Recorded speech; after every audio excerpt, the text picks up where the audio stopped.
Shall we? Triple checking to make sure we're good for the stream.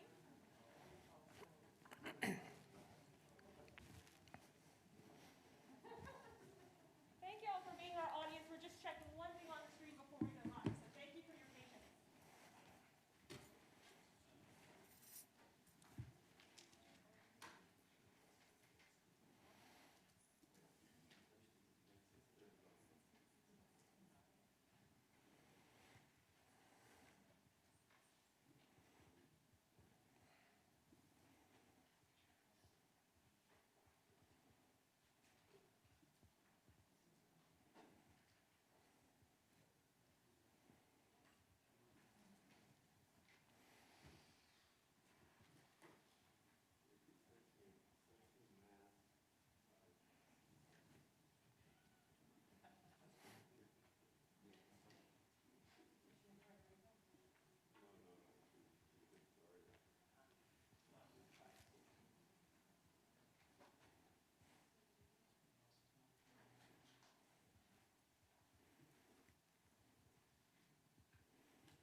We can do that. Awesome, thank you.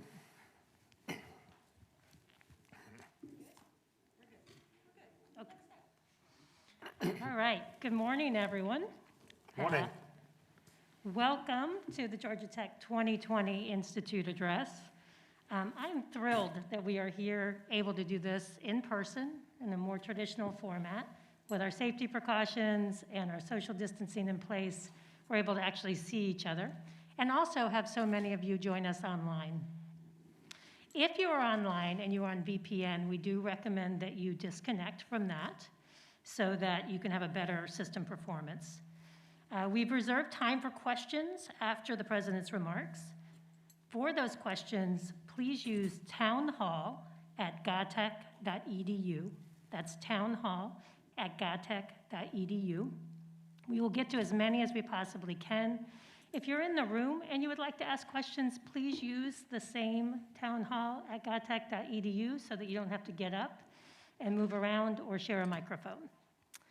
The address is being recorded and will be archived on the president's website within the week.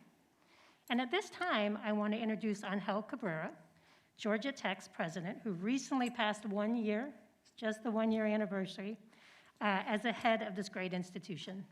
Please join me in welcoming. Thank you, Renee. Thank you all. Thank you. And what a year it has been. Really extraordinary. Over the past 6 months, we have navigated what I know we'll consider one of the most difficult times in Institute's history. Each of us has faced our own set of personal challenges, and together we have managed to keep Georgia Tech strong in delivering on its mission. So despite this context, today Georgia Tech is having a bigger impact in the world than ever before. We educate more students, we graduate them at high rates, we conduct more research. Our research has a bigger impact. We contribute more to our local economy. We help attract iconic companies to our neighborhood, the likes of Microsoft and Google. To achieve all that in these circumstances is just absolutely unbelievable. So I am humbled. I am grateful that I get to work with the people that I get to work with every day. And if there is one message today, and you can forget everything else, is a big, huge thank you. It is hard to exaggerate how devastating COVID has been around the world, even though we're somehow getting used to it. This virus, as we know, has caused the lives of about 1 million people that we know, 200,000 of them in the United States alone, some of them affecting families of people in this room and beyond. In economic terms, it has caused one of the worst recessions, after World War II. And according to a Gates Foundation report that was just released this week, it has had devastating consequences in pretty much all the important human development indicators around the world. For example, it has already pushed about 37 million people around the world into extreme poverty, as defined anybody below $1.9 a day. After 2 decades of progress in reducing poverty around the world, this year we have seen in just a few months an increase of 7% worldwide. In other important indicators, as access to vaccines, not COVID vaccines, just vaccines in general, the report shows that we have actually regressed about 25 years in 25 weeks. It's been hard. At home in the United States, the pandemic has sent unemployment rates to historic highs, and it has hit low-income communities and communities of color particularly hard. And that impact has been felt in our very own community. I know it has created a lot of stress among many of us, and it has created a lot of stress in all of us together as an institution. This was a time of very difficult questions, very difficult issues with very difficult answers. Now, at Georgia Tech, the path we have taken is one to try to return to campus and resume our activities in a safe way, but to keep our mission going, to keep our important work going. And it has not been easy at all. But by doing that, we're delivering on our mission, and also we're minimizing the economic impact that we could otherwise have in the impact in the livelihoods of many people who depend on this institution. Now, keeping Georgia Tech open and moving forward in this context has required a huge amount of work, of ingenuity, of compassion from everybody.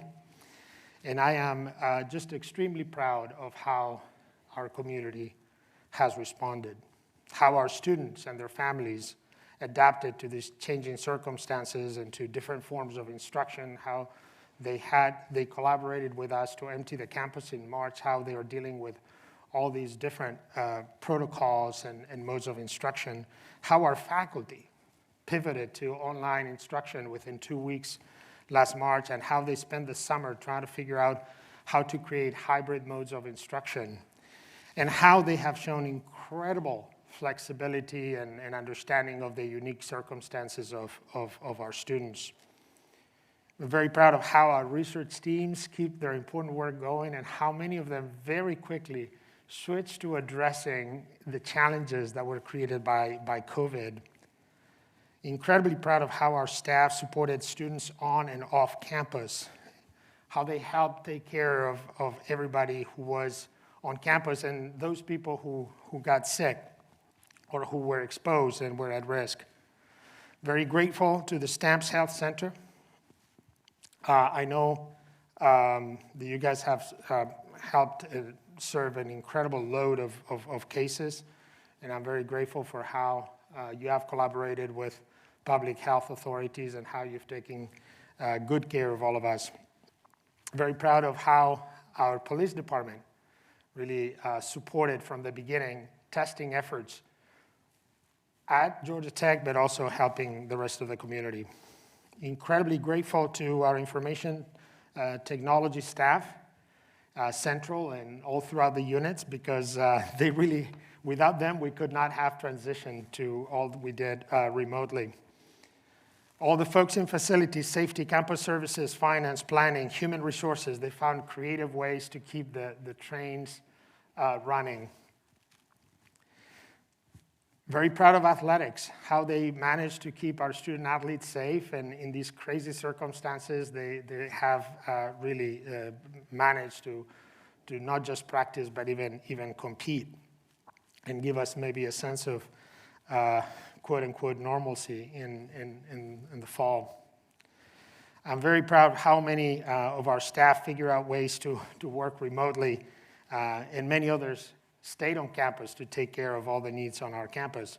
Very proud of Institute Communications. Renee and your team, you helped keep us informed, brought us accurate information. You have become an example of transparency in reporting data. I'm proud of how everybody figure out ways to deal with their personal challenges.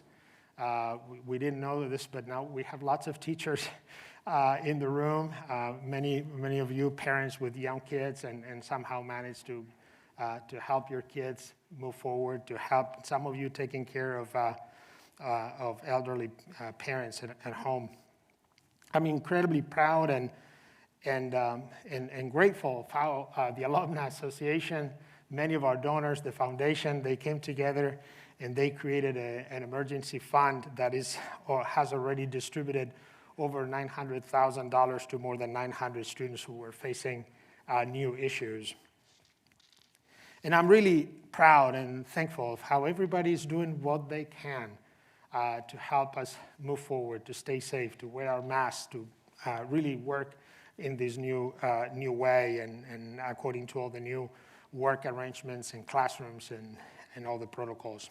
I am humbled and incredibly grateful to each one of you. I'm also grateful to all of you who have positions of leadership, not just in the administration, but those of you who are student leaders, some of them in the room, Brielle, Leah, and all your colleagues, thank you so much for what you've done. Leaders in the staff, leaders in the faculty. This is very likely the hardest situation any of us in positions of leadership have ever faced. And I'll tell you, when it was my turn, I was just so glad that I had you as my team and I could rely on you. I am particularly thankful of a few individuals who are incredible but have a terrible sense of timing. These are individuals who stepped up and assumed new positions of leadership during these times. And I want to thank them for their courage to serve us when it was most difficult and when it was most needed. Kelly Fox, our new EVP of Administration and Finance, I think landed just 1 month before the fund began. Dean Kay Husbands-Feeling, our new Dean of the Ivan Allen College of Liberal Arts. Leslie Sharp, our new head librarian. Jody Geary, our new internal auditor. Darren Hubbard, Chief Information Officer, and of course, our new provost, Dean Steve McLaughlin. I thank all of you for stepping up to the plate. It can't get any more difficult than this, by the way. That's the good news. You'll be fine. Now, among all the things that we've done to navigate this pandemic, I am particularly appreciative of the absolutely impressive surveillance testing that we have built. Not only because it has been absolutely crucial in our ability to contain infection, but because, in my view, it shows Georgia Tech at its very best.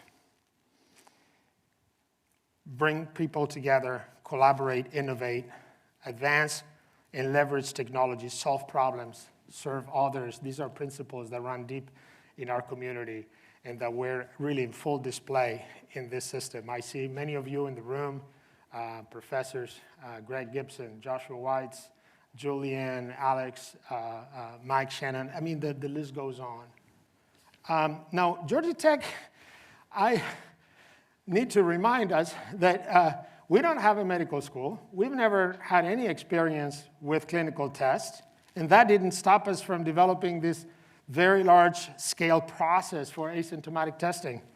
Our faculty and staff designed a reliable process to extract RNA from saliva samples. We knew that sticking things up people's noses would not encourage them to come back. We established innovative pooling protocols, procured and coded robots and lab equipment. We developed an information system to handle all this data. We deployed testing sites, recruited and trained personnel, obtained all certifications, and quickly reached a capacity to collect and process about 2,500 samples a day. All of this within a few weeks. It's really, really amazing. Now, thanks to the system and to the commitment of every member of our community to test weekly, we've been able to collect precious data that has allowed us to identify and deal with outbreaks and has ultimately allowed us to contain the infection.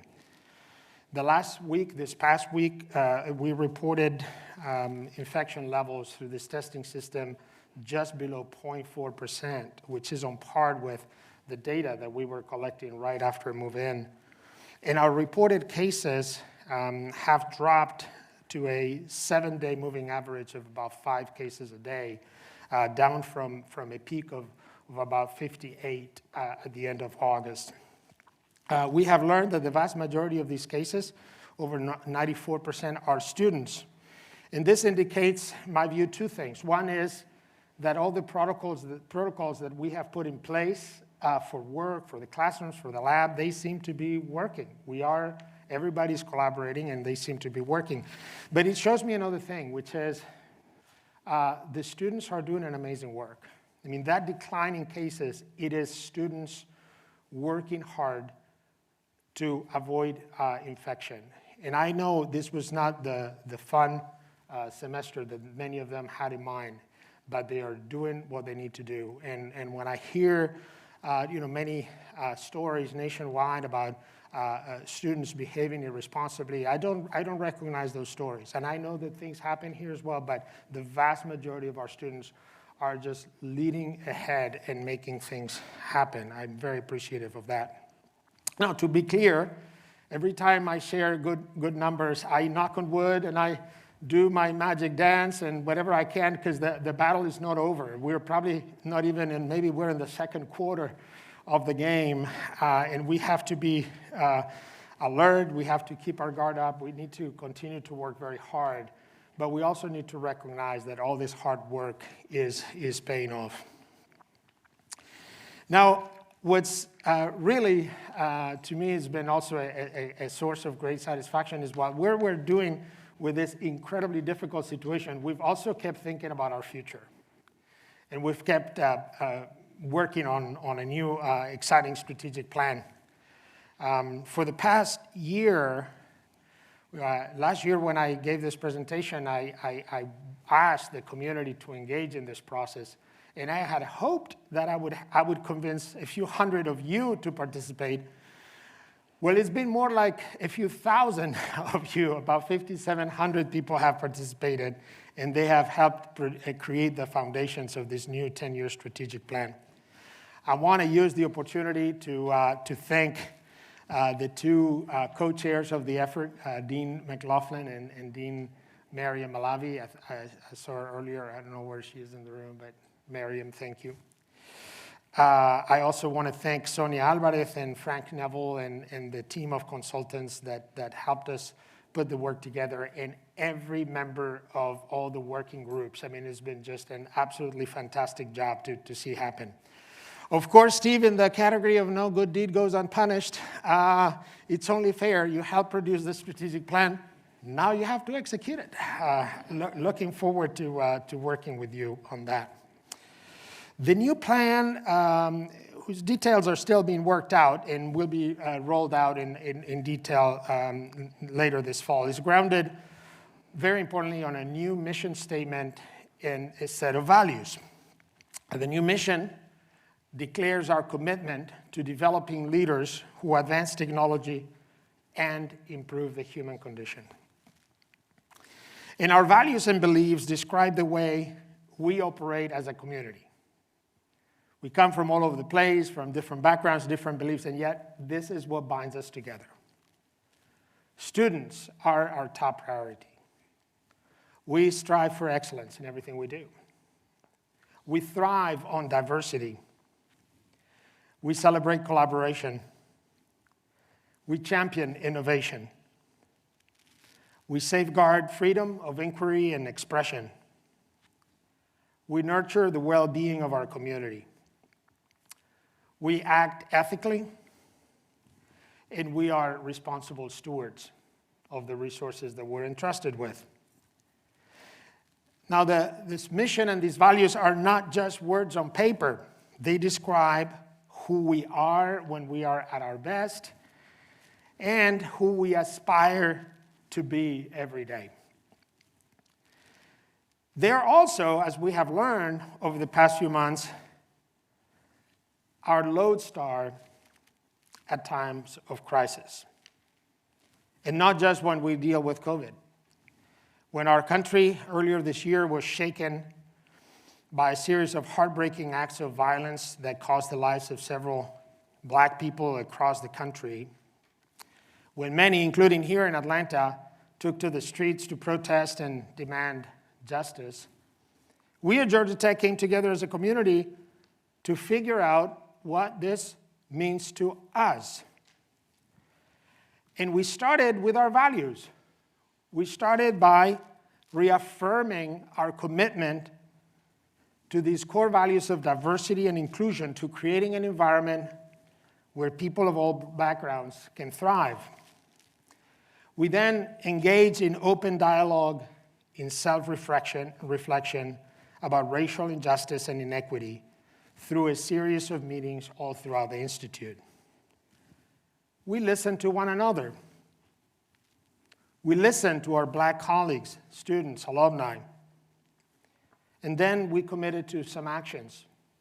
We created a Diversity and Inclusion Council that will help identify issues of racism and discrimination and propose solutions.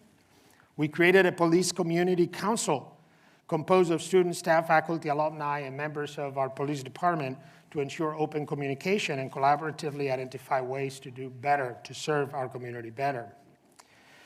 We strengthened training programs, created a new position even at GTRI to lead efforts in support of underrepresented minority and women research faculty and staff.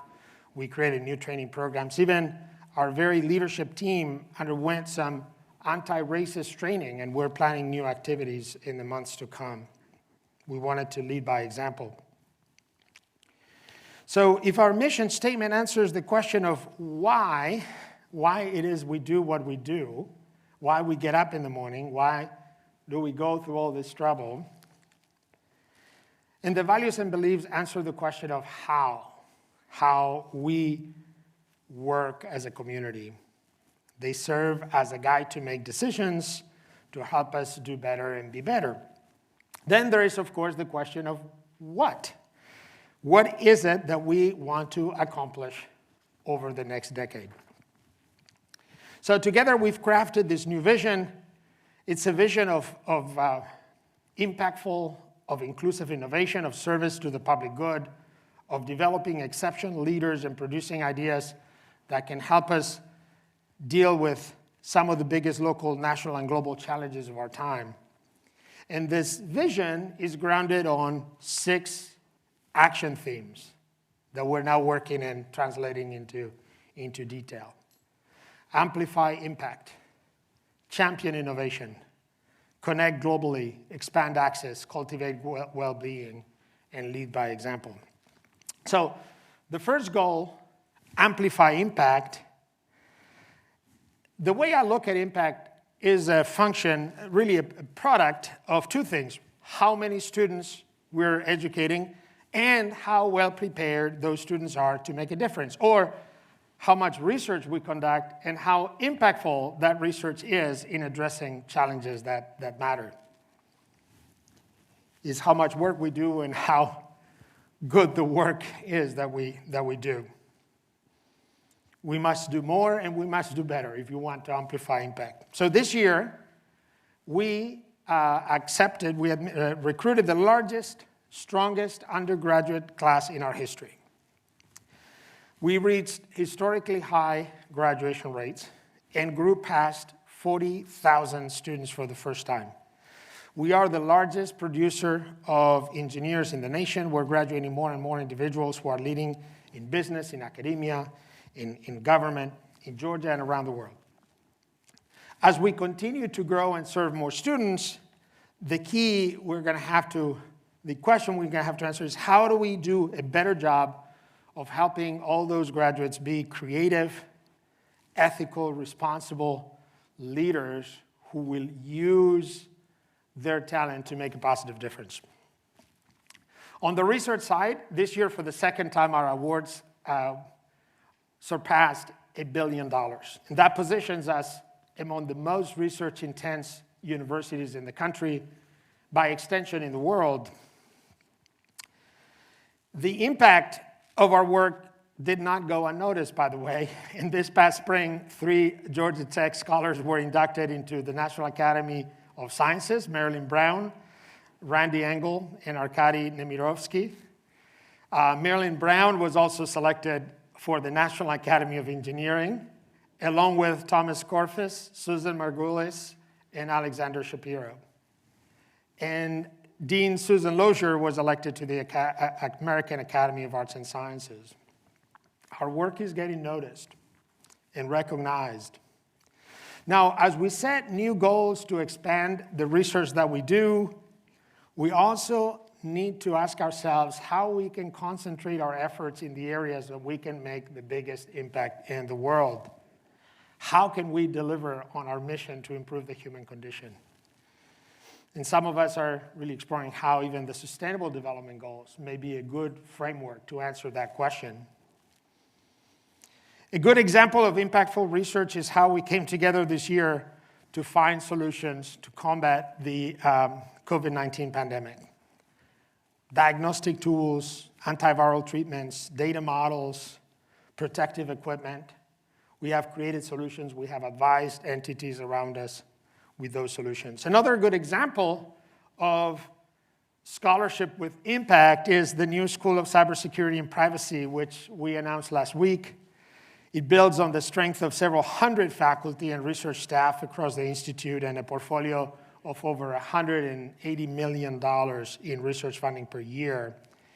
And this school will bring together different disciplines in computing and engineering and public policy to solve questions that are really affecting the way we live and that are even affecting the functioning of our democracy.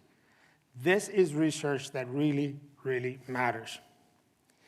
It will also help produce the talent that is in increasing need and demand in the workplace. So Amplify Impact. The second strategic commitment is to champion innovation. And this is champion innovation by educating students who can be drivers themselves of innovation and entrepreneurship, but also to help our community become a vibrant, innovative place, but also to lead our way into shaping higher education for the future. Academic programs like CreateX or competitions like the Inventure Prize, they're leading the way, and they're showing us what an impact we can have with students. The work that we do with ATDC, Engage Accelerator, Venture Lab, and many other initiatives, plus the many corporate innovation labs that we've attracted to Tech Square, they show how a place like Georgia Tech can really be the anchor of a space of vibrant innovation. We continue to make investments in planning new investments in Tech Square with the new Scheller and George Towers, but we're also planning the new Enterprise Park, which is going to extend the impact of Georgia Tech to our neighborhoods to the west and to the south, which traditionally have been left out of investment and economic opportunity in Atlanta. And this year also, as we saw during COVID, how higher ed was being transformed before our eyes, it gives us an opportunity to continue to lead and shape higher education. Last week, we were recognized as one of the most innovative universities in the country, which was absolutely a terrific recognition. The work of the Center for 21st Century Universities, launched by Provost Brass, the 3 online masters that have been celebrated and have really been revolutionary. Those are examples of what we can do to shape not other industries, but to actually shape the way higher education happens. As a public university committed to the public good, it is essential, and this would be another critical area of strategic emphasis, that we expand access to underserved communities, access to students from low-income families, access to non-traditional adult learners who need new opportunities to grow in their careers. The Clough Georgia Tech Promise Program for Georgia residents and the new Peterson Scholarship Endowment Fund for students also with demonstrated need are great examples of things we need to do more of to eliminate economic barriers. But it's not just economic barriers that we face. We need to do more to ensure that talented students, some of them going to school just across the street or a few miles from here, who right now they don't see themselves at Georgia Tech. They don't see themselves pursuing careers in science and technology. We need to make sure that they see themselves here. We need to reach out to them, work with them. Our numbers are doing better, but we're not doing well enough. And it's going to be a challenge we all need to accept. How, over the next decade, we're going to change that. Black students at Tech account for 7% of undergraduates, 5% in the overall population, way below the share of African American population in our city and in our state. Women were doing better, 31% overall, 39% undergraduate. There's still a lot of room to go to reach at least parity.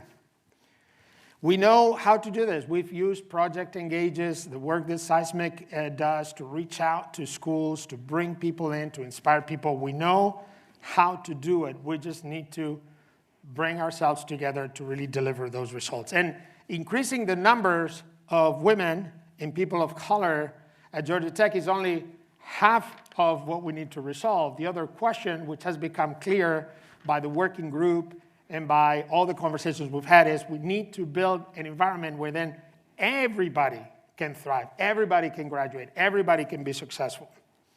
And that's going to be another central piece of what we do over the next few years. It has not, on the global front, this has been a terrible year for global engagement. Study abroad has collapsed around the world, collapsed. And yet, we have seen how crucial it is that Georgia Tech continue to engage globally.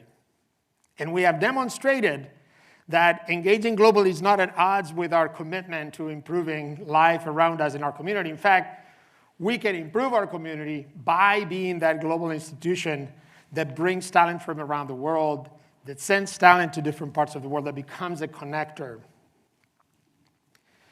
This year, of course, Georgia Tech Lorraine, the campus in Shenzhen has been instrumental in allowing many of our new Chinese students to stay engaged with us.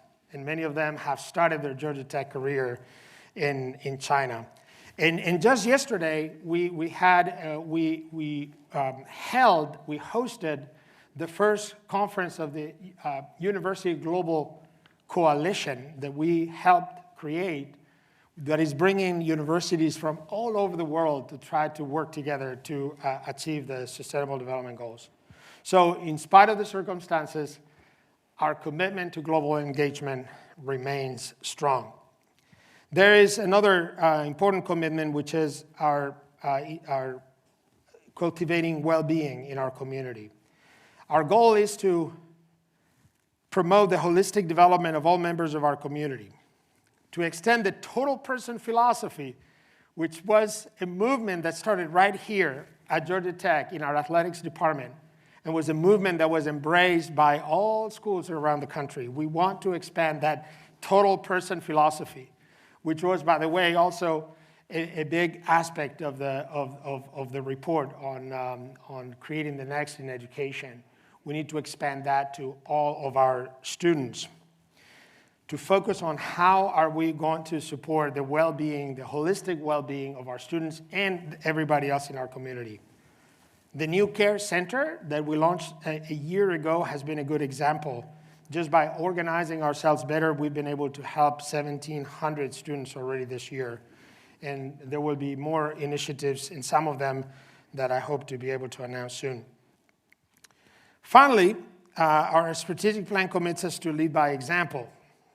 And that means in the way we conduct our business, in the way we build our campus, the way we create our working culture, the way we manage our data and our information systems, the way we run all of our administrative processes.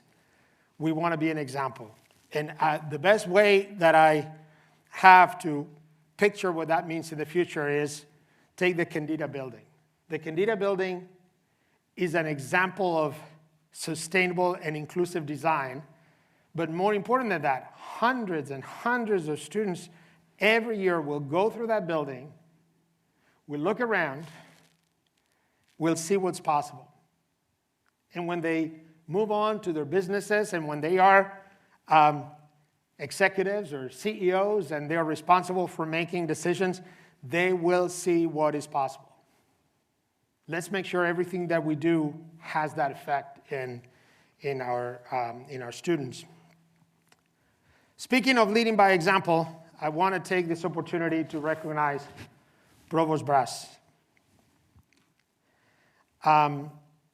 You've made a heck of a difference in this place, Rafael.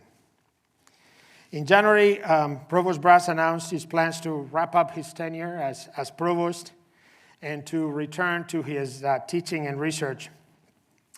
When he does that at the end of this month, he will do so with the satisfaction of having led us through a decade of remarkable growth and transformation. Under Rafael's leadership, Tech increased enrollment by 74%, where now we have more graduate students than undergraduate students. We created new degree programs, expanded curricular and extracurricular programs. We launched Georgia Tech Arts, transformed the campus, increased international collaboration, started the new campus in Shenzhen, and devised new and accessible pathways to graduate education and alternative educational options for learners around the world. Just take this data. Since 2011, when we were in the middle of MOOC fever, which in many other institutions, it came and went at the same speed, Georgia Tech managed to reach more than 4 million learners through those MOOCs around the world. And of course, the online Masters in Computer Science program that was pioneered in 2013 is now the biggest of its kind in the galaxy. And now we have cybersecurity and data analytics and coming behind and others behind. The Visionary Commission on Creating the Next in Education, which I mentioned earlier, provided a roadmap for the future that made waves around the nation. I was at a different institution at the time, and I had that report in my hands. And I know what impact that report had in the thinking of many educators around the world. So, Rafael, gracias. Millón de gracias. We are indebted to you, to your service. And I can tell you that this new generation of leaders, the new Provost Steve McLaughlin, the new deans, that we have a very new group of deans, a very new administration, we accept the responsibility of taking the baton from the prior cohort of leaders. And we promise to keep this trajectory going, trajectory of growth, of innovation and impact, and very importantly, we promise not to screw it up. So really thank you for everything. Let me close, yes.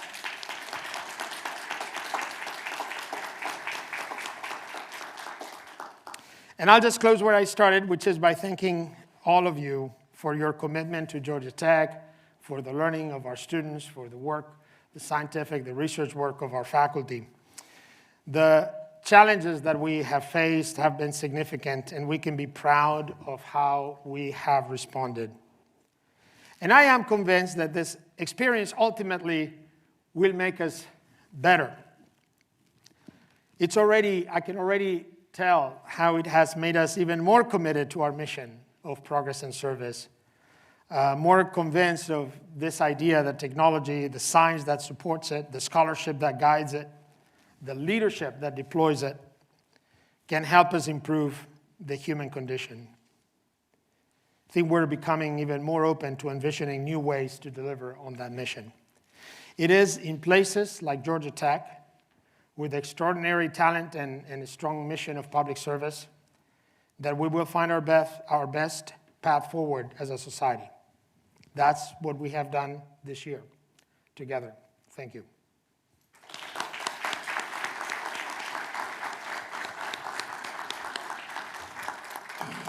Thank you, President Cabrera.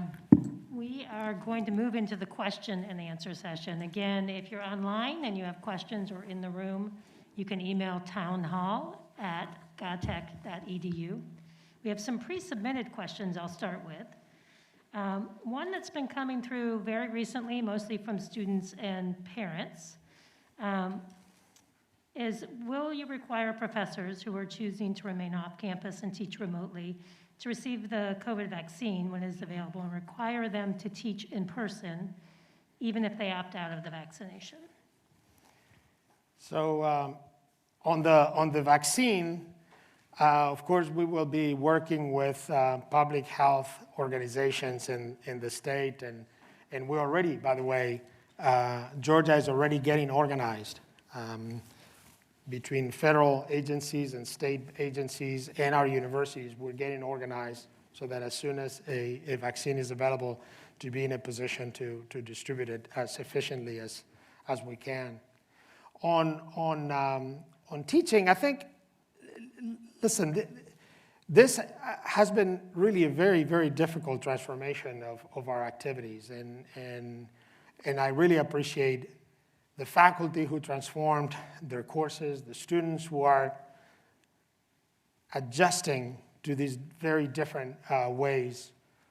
But there are no good answers, and we have paid a price. And I am receiving lots of emails from students and from parents who say, hey, we're just not really having many opportunities for rich face-to-face interaction. And there's a sense of also isolation because, to fight the infection, we have to try to avoid big gatherings. Classes are either very poorly attended. Many classes, even the hybrid classes, tend to rely far more on online than face-to-face. So yeah, our next challenge is going to be how to start going to a rich campus environment without putting anybody at risk. I mean, that's our next new challenge. I mean, I think the data that we're collecting, and that's why this testing system has been essential, because we're learning a lot. We're learning a lot about where contagion happens and who's more at risk. And we need to use that information to start coming back and doing what we can to develop, to have a richer experience for our students.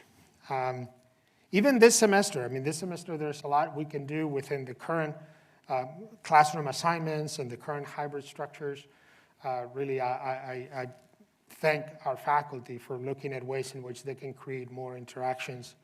But as we plan for next semester, we're really working, and the provost and the deans, they're working on how we can really start increasing the number of face-to-face classes. And also, based on what we've learned, how to make hybrid classes a much richer experience for the students. So it's definitely something we need to figure out.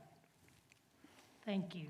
A question from online related to what we've learned, as you just said. With many campus changes in place due to COVID, do you see any changes that you wish to remain in the future as the threat of COVID decreases? I really believe that there are lots of things that are going to change for the better after COVID. And by the way, I'm counting the days until we have a vaccine and we can all return to some of the things we love to do before COVID. But in some ways, I think we're going to be in a better position. The way I look at it is, before March of 2020, nationwide, less than half of faculty members had ever taught online or using any kind of distance approach, less than half. Right now, virtually every faculty member has. Before March, many of us had lots of stereotypes, whether we admit it or not, about working at home and teleworking, and we thought that that's not really working if you don't show up in the office. Now we all know better. And we know that actually working at home, sometimes we work many more hours, and if anything, we're struggling with how to separate work from not work and putting limits to it. I think the way we work is going to be different. We have seen better, we have seen different. And the way we can mix now office work with telework, the way we can combine technology with classroom-based learning. One of the things we have learned is that lecturing in a classroom like this, lecturing in a lecture hall is probably the least valuable thing one can do in a lecture hall, because you can do that very nicely online. And yet, there are other forms of interaction that cannot be done that way. So I honestly think that after COVID, we're going to be thinking about the integration of technology and traditional forms of education in entirely different ways. And lastly, I think the other piece that we're going to see, that I see a positive change, is that it's making us more aware of the ultimate responsibility of our research to provide answers that matter. Now, that is not a comment against basic research, which is, of course, a key part of what universities deliver to our society, to answer some fundamental questions about science. But it does remind us that ultimately, all the efforts, all the work, all the training, all the funds that we raise to feed the research enterprise, are they helping us improve the human condition? And this year we saw it. We saw again, labs, I mean, some of the colleagues in this room, I was incredibly inspired of how they immediately, they switched the problems that we're working on to addressing those questions. And I saw the faculty, by the way, and their graduate students incredibly energized and inspired. And I think that's going to leave a mark in the way we think about our work going forward. Thank you. Could you please comment on, excuse me, the strategy, you talked about the strategy and the strategic plan. When do you think it will be finalized and launched in full? And I'll get some water. She's really moved by the new strategic plan. It's been great work. So, believe it or not, the most important pieces of that strategic plan, the hardest pieces, we already got them. I mean, that mission statement is really, really something. I mean, and those of you who were part of those discussions that we had, where we spent hours discussing a preposition or an article, and capturing the essence in that mission statement, that is hugely important. Articulating our values, hugely important. And laying out the 6 areas of strategic focus for the next decade, hugely important.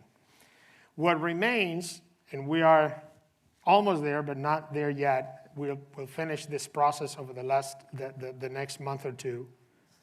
Okay, that's fine. Is translate those 6 themes into more concrete goals. There's always an art in crafting a strategic plan. I think strategic plans that try to be too prescriptive or detailed may not be that useful, because it is impossible to foresee now how our environment is going to be changing in the next even next couple of years. Think about it, last September, we had no idea we were going to be facing this absolutely incredible situation. But if they're too vague, they're not very useful either. So part of what we're trying to do right now, and that is how do we get it just right in terms of having a plan that is inspiring, but that then it empowers each of us, each dean, each department, to say, okay, what does that mean for us? And how can we translate it into specific actions for us? I'm hoping, our plan is to make sure that final product is rolled out this quarter. Thank you. Thank you for giving me a chance to get my water as well. In addition to that, let's turn to the budget.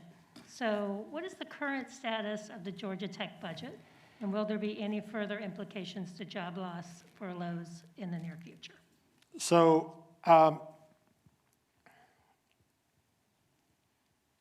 we're going to see a real impact of COVID on our budget. And that's the other piece, that is the other aspect of this pandemic that is already hitting higher education throughout the nation. No one is exempt from it, by the way. I spent my days in conference calls with presidents of other universities. The universities that are still shut down and are operating online, many of them have seen dramatic decreases in enrollment, and dealing with pretty huge cuts in their revenues for this year. Not just related to room and board, but also actual students and tuition. For us, the hits come from different directions. One of them, of course, is, as you know, in June, the General Assembly reconvened to redo the budget for next year, and there it included a 10% budget cut for all state agencies. When that went through the formulas that the system uses, that translated into an 8.7% cut for Georgia Tech. The reason why our cut was a little bit less than the 10% is that we are growing very fast, and the formulas help somewhat deal with that growth. We are right now one of the top 5 fastest growing universities in the country. So that's about $29+ million hit just in terms of the appropriation. We had planned for more than that because, of course, we are in some areas like executive and professional education. We're getting hit also, so our revenues are getting hit.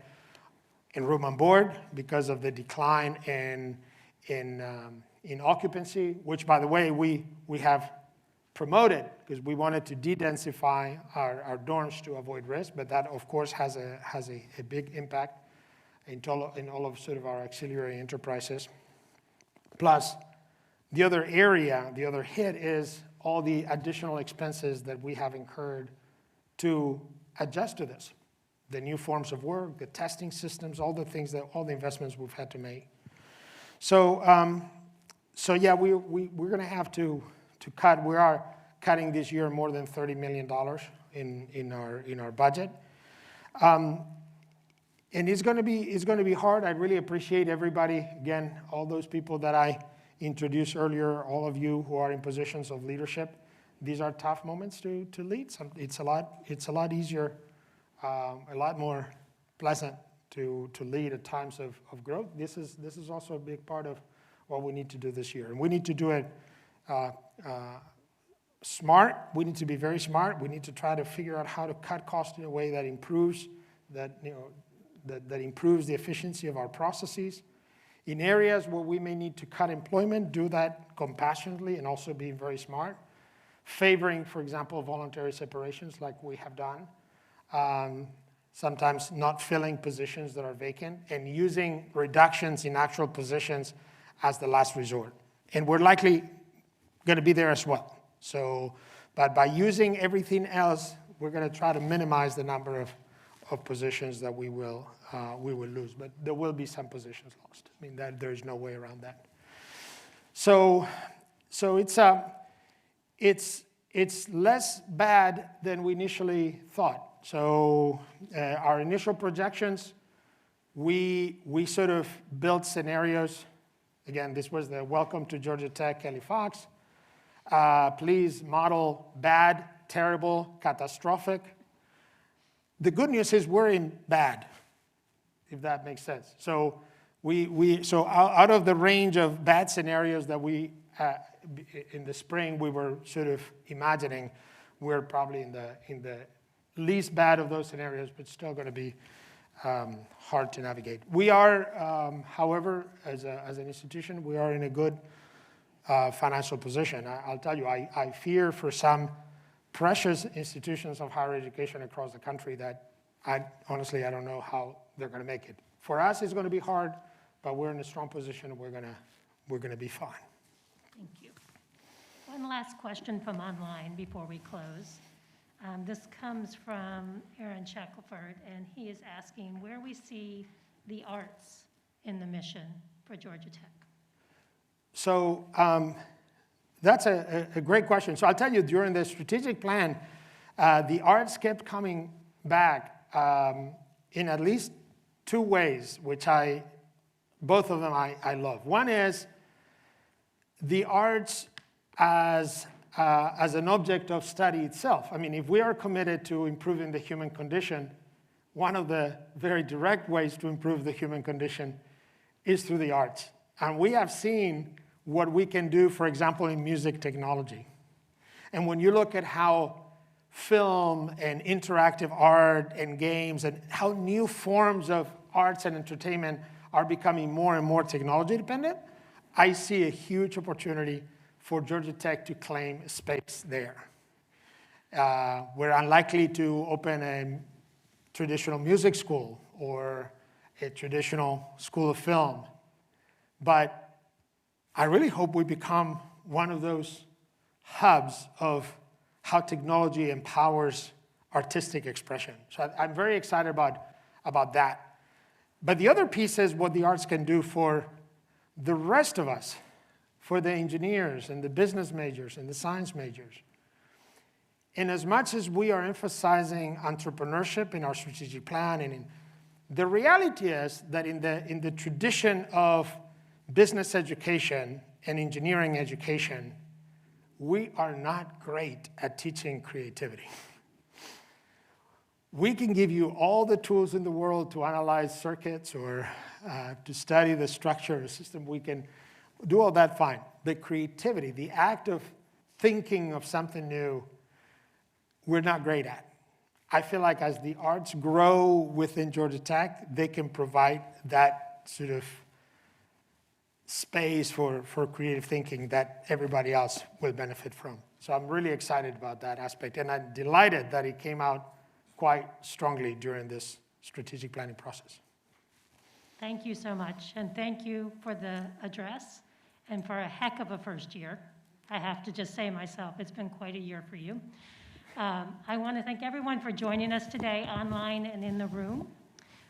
This will be recorded, as I said, and posted later next week.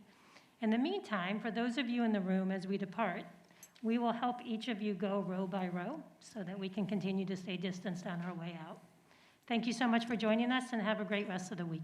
Thank you, Renee. Thank you very much.